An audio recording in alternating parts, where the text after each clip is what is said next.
भाग 15। जले हुए अनारदाने के खोल जैसी तुच्छ वस्तु समान ब्रह्मा मंदिर के समारोह समाप्त होने पर कहीं लोगों की दृष्टि हट ना जाए, उस आशंका से विलास बिहारी उत्सव का सिलसिला समाप्त ही नहीं करना चाहता था। लेकिन जो लोग आए थे उनके घर द्वार थे, कामकाज था। दूसरे के खर्च पर आनंद मनाते रहने से काम नहीं चल सकता था, इसलिए एक दिन उत्सव समाप्त करना ही पड़ा। बूढ़े रास बिहारी छोटी सी स्पीच देकर अंत में बोले, जिनकी असीम कृपा से हम लोग मूर्ति पूजा के घोर अंधकार से निकलकर प्रकाश में आ सके हैं, उन्हीं एकमेव द्वितीयम निराकार परब्रह्मा के चरण कमलों में यह मंदिर जिन लोगों ने उत्सर्ग किया है, उनका कल्याण हो। मैं समूचे अंतःकरण से प्रार्थना करता हूँ कि निकट भविष्य में वे दोनों निर्मल नवीन जीवन के लिए चिरकाल के लिए सम्मिलित हो और यह शुभ मुहूर्त देखने के लिए भगवान हम सब लोगों को रखें। फिर उन्होंने दोनों नवीन जीवों की ओर देखकर कहा, बेटी विजया, विलास, इन सबको प्रणाम करो। आप लोग भी हमारी संतान को आशीर्वाद दें। विजया और विलास ने पृथ्वी पर सिर टेक कर बड़े ब्राह्मणों को प्रणाम किया। उन्होंने आशीर्वाद दिया। इसके बाद सभा भंग हो गई। शाम के बाद जब विजया घर पहुंची, उनके मन में कोई विरोध, कोई चंचलता नहीं थी। धर्म की आनंद और उत्साह से उसका हृदय इस सीमा तक भरा हुआ था कि स्वतः ही कहने लगी, पार्थिव सुख ही एकमात्र सुख नहीं है, बल्कि धर्म के लिए, दूसरों के लिए उस सुख का बलिदान कर देना ही श्रेयकर है। उसने जोर देकर मन को समझाया कि भले ही विलास के साथ विचार ना मिलते हों, लेकिन धर्म के संबंध में हमारे बीच कभी विरोध न होगा। बिस्तर पर लेटकर वह सोचने लगी, अच्छा ही हुआ कि विलास जैसे दृढ़ संकल्प, धर्मपरायण, कर्तव्यनिष्ठ व्यक्ति के साथ मेरा जीवन सदैव के लिए जुड़ने जा रहा है। मेरे द्वारा भगवान को अनेक काम कराने हैं, इसलिए उन्होंने मेरे मन की गति बदल दी। दूसरे दिन विलास ने हाथ जोड़कर सबसे कहा, आप लोग अगर महीने में एक बार ही आकर मंदिर की मर्यादा बढ़ा जाया करें तो हम लोग आजीवन कृतज्ञ रहेंगे। अनेक लोग इस अनुरोध को स्वीकार करके ही लौटे। रासबिहारी ने आकर कहा, बेटी विजया, अगर तुम लोग अपने मंदिर का स्थायित्व चाहते हो तो दयाल बाबू को यही रखने की कोशिश करो। विजया ने आश्चर्य और प्रसन्नता से पूछा, क्या यह संभव है काका जी? रासबिहारी ने हंसकर कहा, संभव न होता तो क्या कहता बेटी? उन्हें मैं बचपन से जानता हूँ। एक प्रकार से मेरे बाल्य बंधु हैं। गरीब होने पर भी खालिस आदमी। अपनी ज़मींदारी की कोई काम दे दो तो उन्हें आसानी से रखा जा सकता है। मंदिर के मकान में कमरों की कमी नहीं है। 2-4 कमरे लेकर सपरिवार आनंद से रह सकते हैं। इस वृद्ध सज्जन के प्रति विजया को सच्ची श्रद्धा हो गई थी। उनकी आर्थिक हीन अवस्था को सुनकर श्रद्धा में करुणा जाग उठी। जल्दी से रासबिहारी के प्रस्ताव का समर्थन करके बोली, उन्हें यहीं रखिए, मुझे सचमुच बड़ी खुशी होगी काका जी। और यही हुआ। दयाल सपरिवार वहीं रहने लगा। दिन बीतने लगे। पूज समाप्त होकर आधा माघ भी बीत गया। जमींदारी और मंदिर का काम ढंग से चलने लगा। कहीं कोई विरोध या अशांति किसी की कल्पना में भी उत्पन्न नहीं हुई। नरेंद्र का कोई समाचार नहीं मिला। मिलता भी क्या, केवल 2 दिन के लिए देश आया था। 2 दिन बाद चला गया। उस माइक्रोस्कोप की ओर जब भी विजया की नज़र उठ जाती थी, एक पीड़ा उसके अंतर से जाग उठती थी। वह सोचती थी, अगर उसके उस नितांत बुरे दिनों में इस चीज़ का कुछ अधिक मूल्य दे दिया जाता तो अच्छा होता। 2 दिन की जान पहचान से ही न जाने कैसे इस व्यक्ति के लिए इतना स्नेह पैदा हो गया है। सौभाग्य से प्रकट नहीं हुआ, नहीं तो मिथ्या मोह एक दिन मिट्टी से तो मिल ही जाता। लज्जा को छिपाने के लिए जीवन में भी कहीं स्थान न मिलता। इन 2 दिन के स्नेह ममता के पात्र की ज्यों ही उसे याद आती, वह उसे पूरी शक्ति से दूर ठेल देती। इस तरह माघ का महीना भी बीत गया। फागुन के आरंभ में ही सहसा अत्यंत गर्मी पड़ने लगी और चारों ओर बुखार फैलने लगा। 2 दिन से दयाल बापू बुखार में पड़े थे। आज सुबह उन्हें देखने जाने के लिए कपड़े पहनकर तैयार होकर नीचे उतरी थी। बूढ़े दरबान कन्हैया लाठी लेने अपने कमरे में गया था। इसी बीच वह बाहरी कमरे में बैठी चाय पी रही थी। नमस्कार। विजया चौंक पड़ी। मुंह उठाकर देखा, नरेंद्र कमरे में आ रहा है। उसके हाथ का प्याला हाथ में ही रह गया। चकित सी आंखें फाड़े उसे देखती रही। न नमस्कार का उत्तर दिया, न बैठने को कहा। एक कुर्सी की पीठ से नरेंद्र ने अपना डंडा टिका दिया और दूसरी कुर्सी खींचकर बैठ गया। बोला, इस काम से मैं भी नहीं निपट पाया हूँ और एक प्याला चाय लाने का हुक्म दे दीजिए। विजया हाथ का प्याला रखकर बाहर चली गई, लेकिन कालीपद से कहकर तत्काल नहीं लौट सकी। ऊपर सीढ़ी की रेलिंग पकड़े चुपचाप खड़ी रह गई। उसका अंतःस्थल भीषण तूफान से पागल हो उठने वाले समुद्र के समान पागल हो उठा। वह नहीं जानती थी कि किसी भी कारण से मनुष्य का हृदय इस प्रकार हिल सकता है। फिर भी वह स्पष्ट समझ रही थी कि जब तक यह तूफान शांत नहीं हो जाता, किसी के साथ सहज भाव से बातचीत करना असंभव है। 5-7 मिनट चुपचाप खड़ी रहकर जब उसने कालीपद को चाय लेकर जाते देखा तो उसके पीछे कमरे में आ गई। कालीपद के चले जाने पर नरेंद्र ने विजया की ओर देखकर कहा, आप मन ही मन झल्ला रही होंगी। आप कहीं बाहर जा रही थी। मैंने बीच में आकर बाधा डाल दी, लेकिन मैं आपको 5 मिनट से अधिक न रोकूंगा। विजया ने कहा, अच्छा पहले चाय पीजिए। सहसा पश्चिम की ओर नजर आते ही उसने आश्चर्य से पूछा, उस खिड़की को कौन खोल गया? कोई नहीं, मैंने खोली है, नरेंद्र बोला। विजया, किस तरह खोली? नरेंद्र, जिस तरह सब लोग खोलते हैं, खींचकर। क्या कोई अपराध हो गया? विजया ने सिर हिलाकर कहा, नहीं। फिर उसकी लंबी पतली उंगलियों की ओर देखते हुए बोली, आपकी उंगलियां क्या लोहे की है? इस खिड़की को बंद हो जाने पर पीछे से जोर से धक्का मारे बिना सिर्फ खींचकर खोल ली? ऐसा आदमी मैंने तो देखा नहीं। नरेंद्र ने हो कर अट्टहास से घर भर दिया। ये वही हंसी है। याद आने पर विजया रोमांच हो उठी। हंसी रुकने पर नरेंद्र ने सहज स्वर में कहा, सचमुच मेरी उंगलियां बहुत कड़ी है।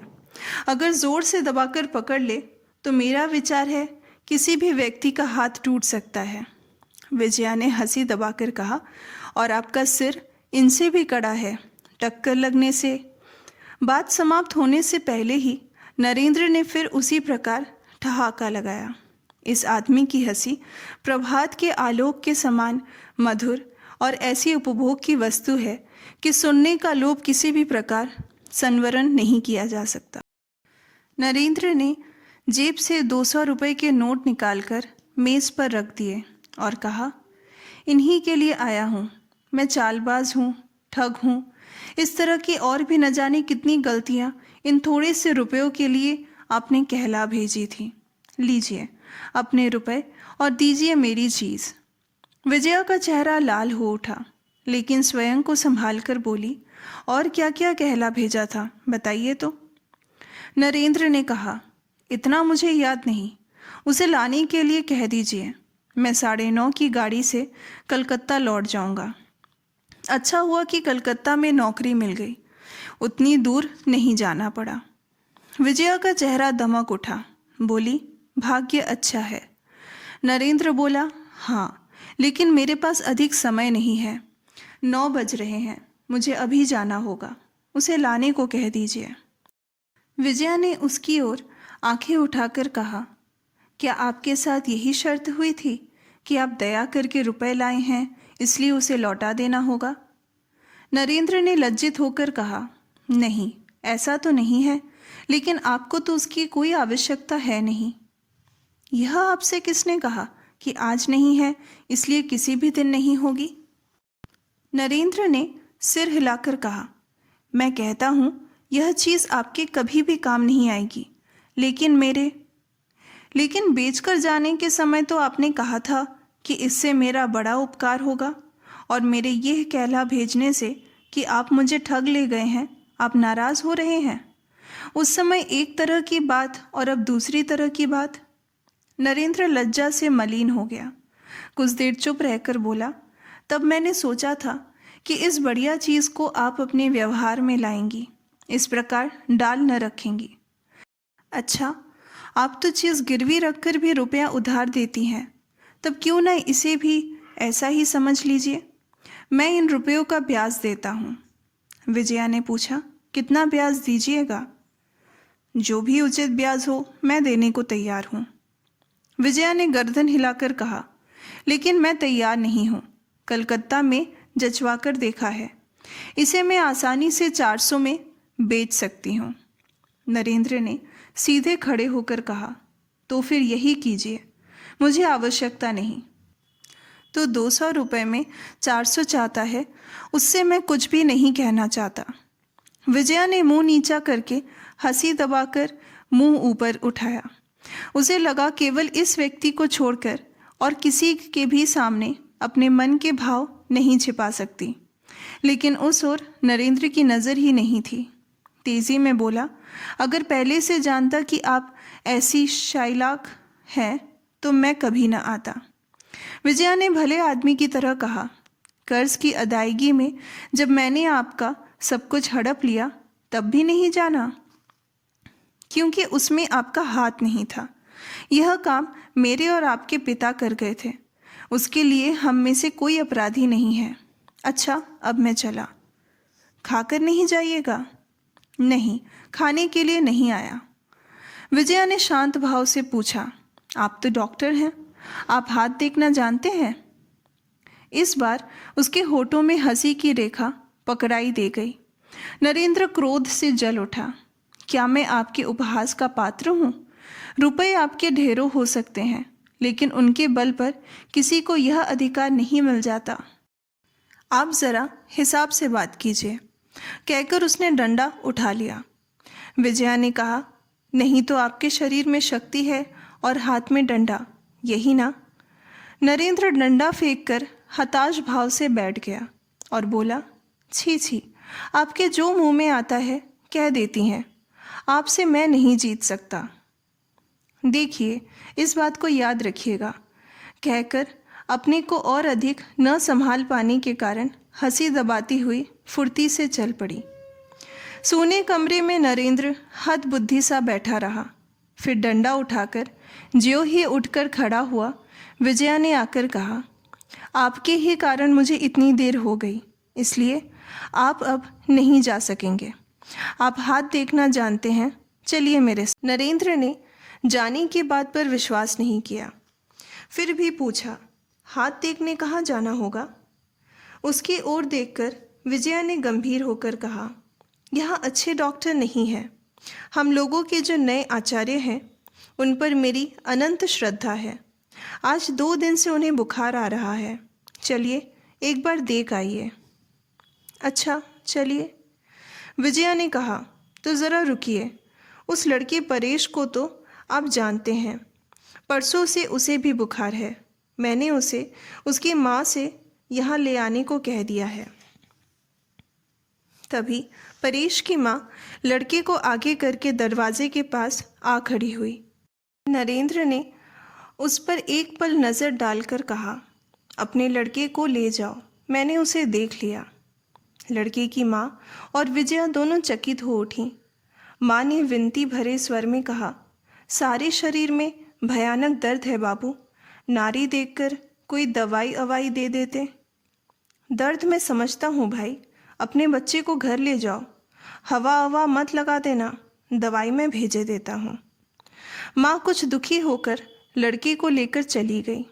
तब नरेंद्र ने विजया के विस्मित मुंह की ओर देखकर कहा, इस ओर चेचक बहुत फैली है और इस लड़के के मुंह पर चेचक के चिन्ह स्पष्ट है। ज़रा सावधानी से रखने को कह दीजिएगा। विजया का मुंह काला पड़ गया। चेचक? चेचक क्यों होगी? नरेंद्र ने कहा। क्यों होगी सो लंबी कथा है, लेकिन हुई है। आज अच्छी तरह दिखाई नहीं पड़ेगी, लेकिन कल देखते ही जान लेंगी। मुझे लगता है आपको आचार्य महाशय को भी देखने को अब विशेष आवश्यकता नहीं है। उनके रोग का भी शायद कल तक ठीक पता लग जाएगा। भय से विजया का सारा शरीर सनसना उठा। वह असहाय और बेजान सी कुर्सी पर टिककर बैठ गई। मुझे भी चेचक निश्चय ही निकलेगी नरेंद्र बाबू। मुझे भी कल रात को बुखार आया था। मेरी देह भी भयानक पीड़ा हो रही है। नरेंद्र हंसकर बोला, पीड़ा भयानक नहीं है, भयानक है आपका रूप। अगर बुखार आ भी गया तो क्या होता है, आसपास चेचक दिखाई दे रही है, इसलिए गांव भर के सब लोगों के चेचक निकल आएगी। इसका तो यह मतलब नहीं। विजया की दोनों आंखें छलछला उठी। निकल आई तो मेरी देखभाल कौन करेगा? मेरा कौन है? नरेंद्र ने हंसकर कहा, देखभाल करने वाले बहुत मिल जाएंगे, उसकी चिंता नहीं है, लेकिन आपको कुछ नहीं होगा। विजया हताश होकर सिर हिलाकर बोली, न हो सो भी अच्छा है, लेकिन कल रात मुझे सचमुच ही बहुत तेज बुखार हो गया था। तो भी सुबह ज़बरदस्ती उसे झाड़ फेर कर दयाल बाबू को देखने जा रही थी। इस समय भी मुझे थोड़ा थोड़ा बुखार है, यह देखिए, कहकर उसने दायां हाथ बढ़ा दिया। नरेंद्र ने पास जाकर उसका कोमल और शिथिल हाथ अपने शक्तिशाली हाथ में लेकर कुछ देर बाद छोड़कर कहा, आज कुछ खाइएगा नहीं, चुपचाप लेटी रहिए, कोई डर नहीं, कल परसों मैं फिर आऊँगा। आपकी कृपा, कहकर विजया आंख मूंदकर चुप हो गई। लेकिन बात तीर के समान नरेंद्र मर्मस्थल में जाकर बिंध गई। चुपचाप डंडा उठाकर जब वह कमरे से निकल गया, तब इस भयभीत नारी के चेहरे पर झांकती दया की भीख उनके शक्तिशाली पुरुष मन को बुरी तरह मथने लगी। दूसरे दिन कामों की व्यस्तता के कारण किसी भी तरह कलकत्ता नहीं छोड़ सका, लेकिन तीसरे दिन 9 बजे ही वह गांव में पहुंच गया। मकान में पांव रखते ही कालीपद ने कहा, माँ जी को बहुत बुखार है बाबू, आप एक बार ऊपर चलिए। नरेंद्र जिस समय विजया के कमरे में पहुंचा, वह तेज बुखार के कारण बिस्तर पर छटपटा रही थी। एक प्रौढ़ा स्त्री घूंघट में मुंह ढके सिरहाने बैठी पंखे से हवा कर रही थी और पास ही कुर्सियों पर पिता पुत्र राजबिहारी और विलास बिहारी असामान्य गंभीर मुंह किए बैठे थे। नरेंद्र के आने से उन दोनों को रत्ती भर खुशी नहीं हुई। विलास बिहारी ने बिना किसी भूमिका के सीधे ही पूछा, आप ही तो परसों आकर चेचक का डर दिखा गए थे। बात इतनी झूठ थी कि एकदम उत्तर नहीं दिया जा सकता था, लेकिन प्रश्न सुनते ही विजया ने अपनी लाल आंखें खोलकर देखा। पहले तो जैसे वह कुछ समझ ही नहीं सकी, फिर दोनों बाहें बढ़ाकर बोली, आइए। पास ही और कोई कुर्सी न होने के कारण नरेंद्र उसके पलंग के एक छोर पर बैठ गया। पल भर में ही विजया ने दोनों हाथों से जोर से उसका हाथ दबाकर कहा, आप कल आ जाते तो मुझे आज इतना बुखार ना होता। मैं सारे दिन राह ताकती रही। नरेंद्र ठहरा डॉक्टर। उसे समझने में देर नहीं लगी कि तेज बुखार के उग्र शराब के नशे की तरह अनेक आश्चर्य भरी बातें मनुष्य के अंदर से खींच लाता है, लेकिन स्वस्थ हो जाने पर उनका कोई अस्तित्व न मुंह में न हृदय में कहीं भी नहीं रहता। लेकिन विजया की बात सुनकर पास ही बैठे पिता पुत्र के सिर के बाल क्रोध से खड़े हो गए। नरेंद्र ने सहज सांत्वना के स्वर में मुस्कुराते हुए कहा, डर क्या है, बुखार 2 दिनों में ही अच्छा हो जाएगा। विजया ने उसका हाथ एकदम हृदय के ऊपर खींचकर अत्यंत करुण स्वर में कहा, लेकिन जब तक मैं अच्छी ना हो जाऊं, बोलो कि तुम तब तक कहीं नहीं जाओगे। तुम चले गए तो मैं शायद बचूंगी नहीं। उत्तर देने के लिए नरेंद्र ने मुंह खोला ही था कि दो जोड़ी भयानक आंखों से उसकी आंखें लड़ गई। उसने देखा जिस प्रकार भूखा बाघ अत्यंत निकट के शिकार पर फांद पड़ने से पहले उसे देखता है, वे भी उसी प्रकार देख रहे थे।